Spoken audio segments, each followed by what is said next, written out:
Let me try here. Just tell me your name. To me, I'm still alive. Tell me your name and what you do and why you're here. Well, my name is Mickey Mouse. I'm desperately trying to get into Disneyland because I heard it's a really great place for little mice. I just basically saw this wind turbine. I thought it must be a very cool place. And there's free coffee. Did you see that when you came here? You've come to the right place if you want a crowd. Exactly. So that was the professional stuff for fun. I work as a wind energy consultant based in the UK in Bristol with I think by now the largest renewables consultancy worldwide, Garrett-Hassan. Are you filming my mouth or is it sort of I'm my sorry. mouth? That's okay. I don't have to point it at you. I think he's using it for a recorder. So as I said, my name is Daniel Argyropoulos and I work on renewable energy policy within that organization. Yeah. So we advise governments and industry on ideally how to design good renewables policies. Yeah. So, and how did you get involved? Why did you get involved in this? You mean in this line? Renewable energy. Yeah. No. That was. That's a long story, but it looks like we have a lot of time. We have a lot of time. How's the battery going? Good? You can go back to your parents, your childhood. Yeah, definitely. So it all started basically 35 years ago. Wow, it was a long night. No, but ask my mother about it. How did I get involved? I made a switch. I worked for the German government for 6 years. Basically in the same thing, renewable energy policy and climate policy for the last years, and it just gained a huge momentum since 2003, 2004. You guys in that time were still somewhere over in the dark side of things, dealing with other things. Dark night. Yeah, in the long dark night that lasted for 8 years or something. A lot of Viagra.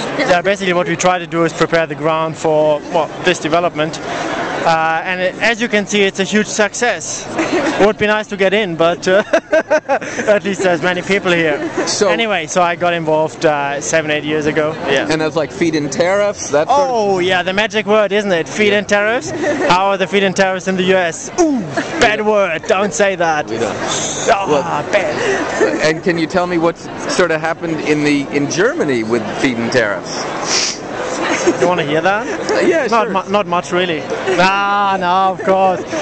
No, well, basically, the feed-in tariff was introduced already years ago. But you should explain it to my viewers. To your viewers. You're filming my mouth, don't you? Sorry, I am getting your mouth. But okay. What do you want to have explained? A feed-in tariff. What a feed-in tariff is? Basically, a feed-in tariff is as a policy, is a law that provides sort of priority access for renewable energy to the grid.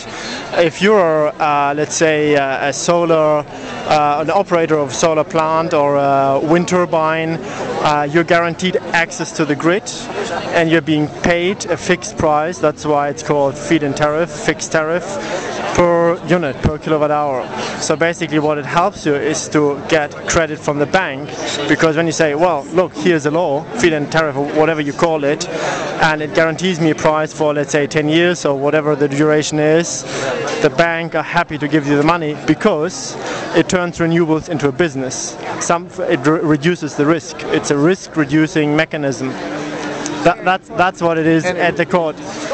Actually, the fun thing is, the last time being in such a mess like this was at this Washington Renewables Conference beginning of last year, when I saw your former president speaking there very enthusiastically about nuclear energy for half an hour, and also a little bit about renewable energy, by the way. That was fun. And obviously the bad word is feed-in tariffs, because you fix price and you don't like that. But you can spell it in another word, and people were very happy about that, and that's jobs, jobs, jobs, jobs. And once you made that connection, people were very open. So there were guys from Michigan, from different states, that said, well, our car industry isn't really doing that well any longer. There's all these small cars coming from China and India, and I don't know what. We have to find something new. We heard that you guys in Europe and Denmark and Germany, Spain, you created sort of new industries. How did you do that? Obviously, you have to relate it back to certain policies, whether that's a feed-in tariff or whatever. Yeah, there we go. That's not good. So basically presenting the figures, let's say in Germany it's now close to 300,000 jobs in renewables. Denmark must be thousands with Vestas and everything. Spain it's more than 100,000. That's numbers. Yeah? So you don't have to talk about laws and ideologies and is it a fixed tariff or not or whatever. You know, we are in a phase of industrial transformation, and the question for your country, for our country is, you know, are we on the winning side or not? Yeah, exactly. All right.